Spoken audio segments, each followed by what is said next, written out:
सुइया धागा के तनो हम गोड़ावा हमें बांधी अरे बहे द मौसम। तो हेलो दोस्त, आज हम फिर से लेकर आए हैं आपके लिए एक बहुत ही बढ़िया प्यारा सॉन्ग भोजपुरी के सुपरस्टार खेसारी लाल यादव का, जिस एल्बम का नाम है कजरा, जो कि आप स्क्रीन पे देख रहे हैं। आप सभी को बहुत इंतजार रहता है उनके गाने का, तो आपको मैं उनका गाना थोड़ा सा वीडियो दिखाऊंगा, तो इस वीडियो को आप जरूर पूरा देखिएगा। अगर अच्छा लगेगा तो एक लाइक और कमेंट हमें जरूर करना। आपको बता दूं कि उनका गाना अभी 3 दिन पहले आया है, जो कि जिस गाने का नाम है कजरा, और इस गाने के वीडियो में है महिमा सिंह। खेसारी लाल यादव के साथ वीडियो में है महिमा सिंह। ये फुल HD वीडियो सॉन्ग है, तो मैं आपको इस वीडियो को थोड़ा सा दिखाऊंगा।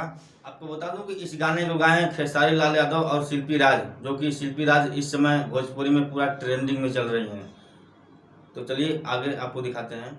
इस बार खेसारी लाल यादव का कुछ नए अंदाज में ही गाना है, आप देखेंगे तो खुद ही चौंक जाएंगे। तो चलिए आपको उनका गाना थोड़ा सा दिखाते हैं। काहे खातिर सुनर बनल है भगवान जी, शरणम छटिया देवे परहन जी। जादू तो न रोजे हमके हो खेलाया जा, दोनों अखियां में काला, अरे जियत रह दोनों अखियां में काला। हाँ? सच हो कजरा नजर महरू के लगे जा।